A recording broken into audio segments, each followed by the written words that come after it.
Good morning, my fellow cultists. Welcome back to my channel. I'm Zara Kane, as you probably know, and today we're going to go over all of the reveals and new rules and updates that have dropped in the past fortnight or so. Most importantly, the Day of Ascension finally came with the big news. Yes, the rumors are true. Our Codex is on its way. Right now, it's probably delayed until like February at the earliest, I'm guessing. So realistically, that's another 3 months or maybe more with the old book. I know I'm a bit behind commenting on some of this stuff. It's not yesterday's news anymore, but I don't really want to be one of those YouTubers who instantly makes a video every time an employee takes a shit at Games Workshop HQ. No names. But anyway, my contact at Warhammer World Offices was indeed correct when he whispered in my ear a few months back about a Codex, although I was originally told that it would be Astra Militarum and Tyranids in the box set, which was actually not totally wrong, kind of. It was just that they got the big Octarius supplement instead of a Codex, which has added awesome new rules for High Fleet Leviathan and the Cadians. Some of those Leviathan rules and the synaptic link stuff can be, of course, blended into a Genestealer cool army list, so that's great news for us. We can cover that later because there's actually quite a lot of random stuff to sift through. Now, I did say that I'll be very hesitant making new videos in this limbo period up to the new Codex drop because we're most likely going to see a huge faction overhaul. The datasheets themselves for units probably won't change too much, but what I'm talking about is stuff like Cool Ambush. If they remove the red blip deployment rule, something which is woven into the very fabric of the faction, it's just so critical to everything we do, it's going to change us entirely. That rule alone is the one decent tool we have to survive turn one, keeping our units in the best tactical position and hidden behind line of sight terrain, etc. If that goes, we're going to be like every other faction, deploying our guys visibly. We make a decision and we just hope for the best when the bullets start flying. That is not a great prospect when your durability is comparable to a fucking wet paper bag. Now, before I go on today, I've decided to nick a little idea from Mordy and Glory's channel and use my videos to showcase some of the awesome painting and kit bashing pics submitted on the GSC Reddit and Facebook groups. I think this is a neat way to bring the faction community together, and just so you guys can check it all out whilst I talk. GSC is one of those factions that just has so much potential for customization and outside the box thinking when it comes to creating your army. It's not very often you see a bland by the numbers scheme like your typical Ultramarines lineup or whatever. No offense to you Ultramarines players out there. I just couldn't ever build and paint that kind of army. I've got to make it entirely my own. But anyway, back to the new rules and shit. Let's focus on things that have been teased first, and the main thing that has people talking, of course, is our new character, the Saboteur.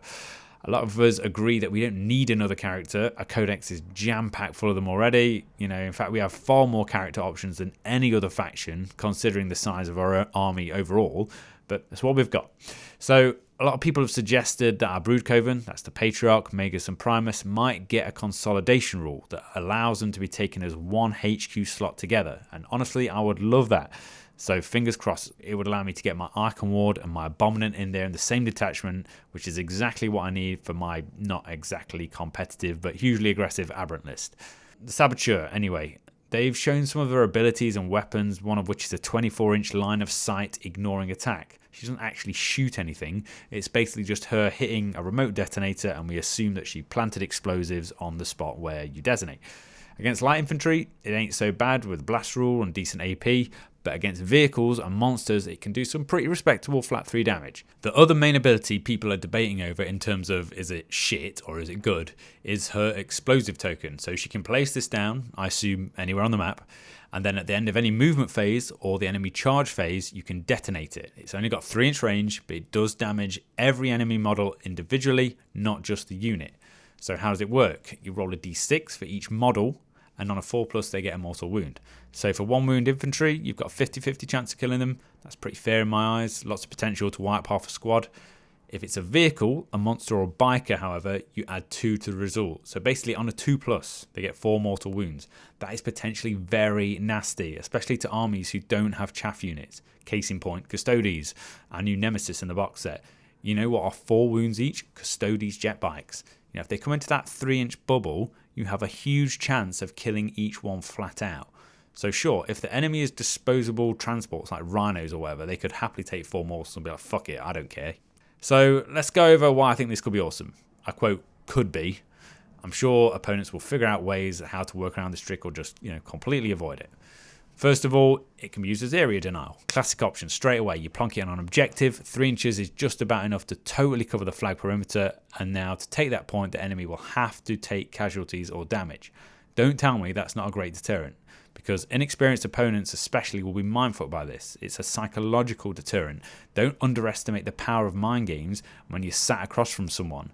I mean, it's one of the many great things about Genestealer Cult is that our rules can be quite scary to someone who hasn't faced us before. It makes them second guess constantly and potentially make mistakes. I mean, great example of this. The other day, I played someone who was doing Ultramarines at Warhammer World. He'd never been against Cult before, unsurprisingly, and before we deployed, I said, all right, mate, some heads up about what my army can do. I'm just going to put it out there. I'm more than capable of launching an all-out melee assault on you turn 1, using trucks, aberrants, acolytes, etc., which is not a lie. I do that, in lots of games if I go first. But just telling him that, it made him panic, and he deployed all of his army right far back, hidden in ruins, very defensively. And you know what? That meant he was too slow for the rest of the game. He couldn't break out of his deployment zone quickly enough to take objectives. He scored like 5 primary points total. Not to mention that I still did get turn 1, and I still did manage to reach the very back line using my aberrants coming out of trucks with a Clamavus. And I killed something like 20 intercessors immediately with just 3 hypermorph aberrants, the ones who've got the improvised weapons. I layered up the bladed cog stratagem, overthrow the oppressors, with the abominants, exploding hits ability, buff from the Biofagus and might from beyond. Those 3 hypermorphs killed an obscene amount of marines straight off the bat. I don't know why my opponent didn't want to use transhuman physiology. I think before I started the attacks, he didn't realise the amount of destruction I was going to cause, and he won't make that mistake again. But anyway, back to the Saboteur. You could also use it to block passageways between ruins or place it out in front of your key units as a sort of anti-charge buffer. Just try to think outside the box. Remember that it's triggered at the end of the movement or the charge phase. So an enemy player could happily move over it, and as long as they get completely across to the other side, you won't be able to blow them up. I did have this idea that you could literally put it your own guys, at their feet. For some reason, I didn't think it would hurt your own men, but I must have misread that. It will wound friendly and enemy units alike. I strongly suspect we have only seen the tip of the iceberg with this new character. There'll be shenanigans to be had regarding placing the bomb, stratagems that interact with it, etc., etc. You also know, there's the addition of the cloaked and the clandestine abilities for her, similar to the Sanctus, who gets a +1 save and cover. And then there's also a -1 to hit outside of 12 inches thing. So it's not bad, I'll take it. Let's assume that these will be, copy-pasted over onto other units we have too. Now, there's only been one other proper leak on Warhammer Community, which popped up a few days ago, and that teased our new Acolytes and their stat line. Now, I'm going to say right away, I am not liking this part. So, Acolytes going up to toughness 4 from 3, and then a change to the cool icon, which one model in that squad can carry. So let's tackle the toughness first, because that's nice and simple. Why do I not like it? Well, firstly, because I'm worried that going up in toughness means going up in points. If Acolytes start going up, they become more uncompetitive. Don't forget that you've got to pay for the hand flamers, and most importantly, their drills, their cutters, their saws. This all stacks up, and right now, a fully tooled up squad of 10 comes in between 160, 180 points, which is also taking into account the 10 points for the cool icon. I don't think they need toughness 4. They're still going to have shit armor, and it won't change the way I play them. I'm not going to start leaving them outside of a Goliath truck, expecting them to weather some small arms fire. It's not bad. It makes us instantly more durable against everything apart from strength 8 weapons. But the fact remains, it's a nicety at best. I don't want to start competing in the durability game, because we're still going to come last. Genestealer Cult survive by being sneaky, not by being tough. If our troops remain at the same price, then fuck it, thumbs up all around for this nice bump. Happy days. I mean, as most Cult players will tell you, for a model on a 32mm base, it always surprises your opponent to find out they're still so flimsy at T3. They're like, what? Really? But anyway, onto the Cult icon. I'm not really happy with this at all. It used to grant reroll 1s to hit, which was essential for those critical rock cutter and drill assaults. I mean, everyone's bumming off Pauper Princes at the moment anyway, so you get the full rerolls there. Yes, I'm aware it won't change anything for you guys using that creed, but for the rest of us running Bladed Cog or Twisted Helix or whatever, it's an essential part of ensuring when we hit hard and reliably. It seems to have changed to a reinforcements ability baked into the squad. So right now we've got the Cult Reinforcement Stratagem, which you trigger the movement phase. You roll a d6, and then you can return that number of slain boys back to the squad. And I use this stratagem every game. It's great. You either repopulate an Acolyte team, even the guys with cutters, whatever, back to damage dealing strength, or I repopulate my neophyte squads to ensure I've got a healthy supply of meat shields for the Patriarch. One thing you can also do is use this stratagem to string out your troops and gain ground. If you want to advance towards an objective miles away, those boys who return to the squad can do so before you move, and then you get that extra distance. Now, the new icon just gives you D3, not D6 men back to the unit, so arguably that's much worse already, but it's in the command phase, not the movement phase. So let's look at the trade-off here. Yes, you'll get to do it for free on every squad with a cool icon every turn. Well, I mean, it's free apart from the cost of the icon anyway. On the downside, only D3. Who knows, maybe neophytes will get to keep D6, that'd be awesome, or maybe there will be stratagems to buff this. On the upside, it happens in the command phase. So thanks to one of my followers here on YouTube who pointed this out, primary objectives are scored at the end of the command phase. So in theory, you could return troops to a squad and repopulate on a primary flag marker before you score on it. So this little trick could earn you or deny your opponent's points very sneakily if deployed right. Now, there's not really been any other confirmations for the new Codex and box set. Personally, I'll probably buy it anyway, but I'll either immediately sell the Custodes parts online, or maybe do a giveaway, or maybe I'll just paint them up and then put them in the microwave and watch them melt horrifically because I fucking hate Custodes. So anyway, let's move on, because we've also had the new data sleep balance drop on us, which was totally unexpected out of the blue. Admech, Orc, Buggy List and Drukhari got smashed with big point increases and extra restrictions, thank God. But Astra Militarum randomly got some really cool buffs, stuff that they could have changed months ago. Now, the reason this is important for us, yes, obviously, we can take Astra Militarum detachment as Brood Brothers. I've always said that taking a Brood Brothers detachment can be great, but really only if you pick the actual useful stuff. Bulgarins, for example, they don't lose any kind of regiment trait, it's not essential, they're hard as nails, and they fill that gap in our codex which is screaming out for durability. However, there has been 3 major changes or additions to the rules which suddenly opens up a whole shitload of tactical options. First part, okay, this is simple. Leman Russ tanks get a 2+ save now. That's actually pretty fucking awesome. Why didn't they get this before? It applies to tank commanders too. You can also cast things like Psychic Barrier on them to stack another bit of armor. Anything hitting them with -1 AP will still be saving on a 2+. Or you could cast Night Shroud or pop smoke launchers to make them -1 to hit. Think of it this way. Now you'll even get the chance to buffer against Melter and anything AP -4. But just be aware, our own Codex Cult Leman Russers have not officially received this buff yet. But, assuming you're playing against a good-natured opponent, I'm sure they won't mind or even notice the difference, if you're even bringing a Cult Leman Russ for some stupid-ass reason. Bottom line is, it's an awesome buff and they cost no extra points. Personally, I always thought it sucks we can't benefit from regiment traits like, the Cadians get the reroll 1s and the Catachan reroll the amount of shots, but fuck it. They can still put out serious firepower without that. Don't underestimate that precious toughness 8. Surprisingly, I come up against a lot of armies these days that actually kind of struggle to deal with those tough targets. But anyway, it's just the tip of the iceberg. Let's look at the next part. This is massive. Tank commanders can now issue orders to any regiment vehicle, not just Leman Russers. This opens up so many possibilities, mainly due to that nifty tank order, Full Throttle. So this is basically like move, the order which allows you to double jump infantry squads, but for tanks. You get to move and advance, and then when you give it the order in the shooting phase, you just move and advance again. You can't shoot your guns, but depending on the vehicle, that's potentially not even an issue. Think of it this way. Let's take a Chimera, for example. 12-inch move, pretty fast. Let's say you advance, maybe get up to 16 inches. And then you do it again after the order, so that's maybe like a 32-inch move. At the very least you're going to get is 26 inches, which is enough to tip into the enemy deployment zone on any strike force size map, and definitely enough to get onto any of the furthest primary objective flags. You could easily do this with 2 tank commanders, 2 Chimeras, and catapult those transports up the board turn 1 and just totally cover an objective marker, like physically sit on it with a model so the enemy can barely get on. You fill those Chimeras with infantry squads. If they blow up one of the transports, your infantry spills out onto the objective, and then you've got OBSEC on it too. So you give those Chimeras dual heavy flamers maybe, and then you can overwatch them nicely as soon as they charge you. This is a great way to box your opponent into their own deployment zone, just roadblock style. You just keep them busy fighting chaff units and cheap transports, while our assault troops and firepower gets busy elsewhere. This is a tactic I've used a lot with Goliath trucks. I just dump the squad, rush the enemy, and then use the truck as a battering ram to smash into some other frontline threat to tie them up. Sure, you can't shoot after giving this order, you can't charge, but it's not the point.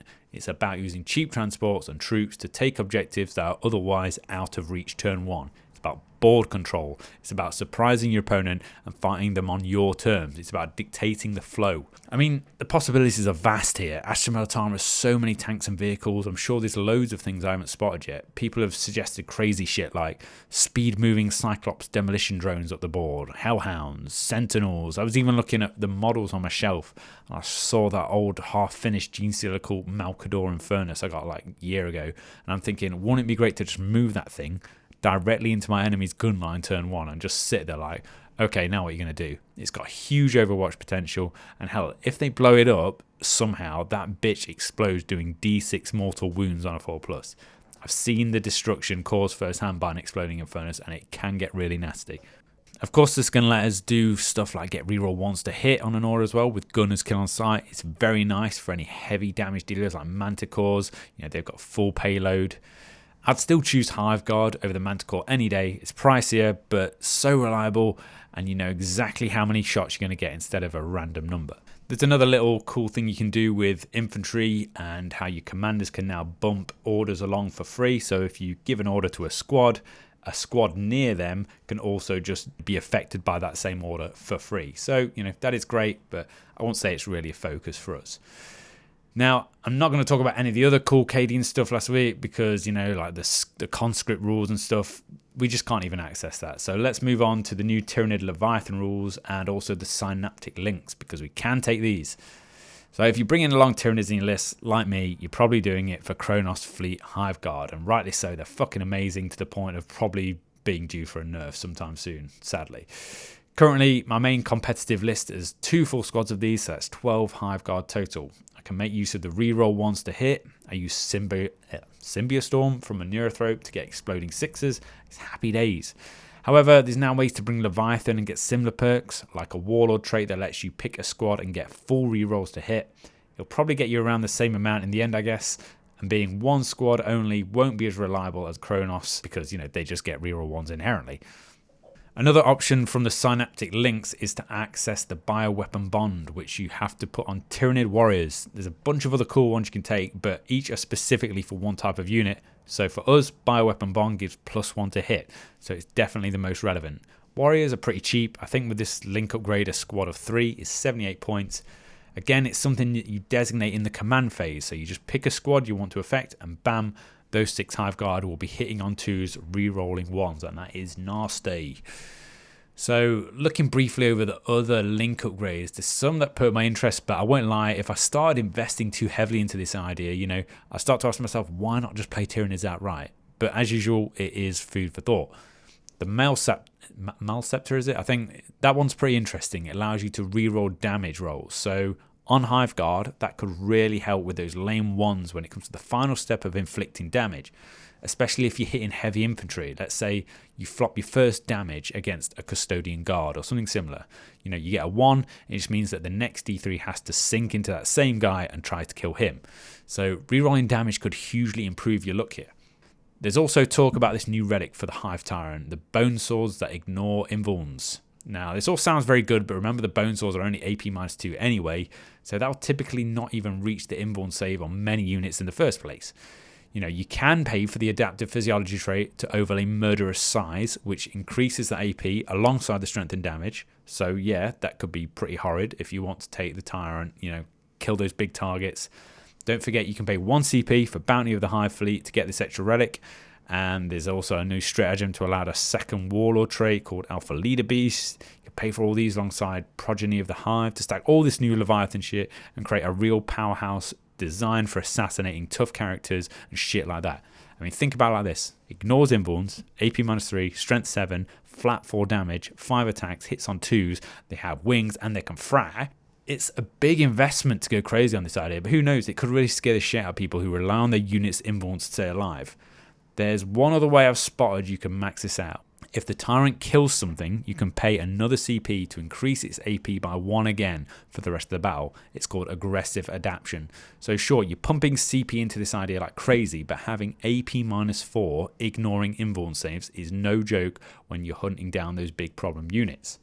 And anyway, I think that kind of wraps it up today. I mean, talking briefly about my hobby and stuff, I had this awesome idea for what I want to build next.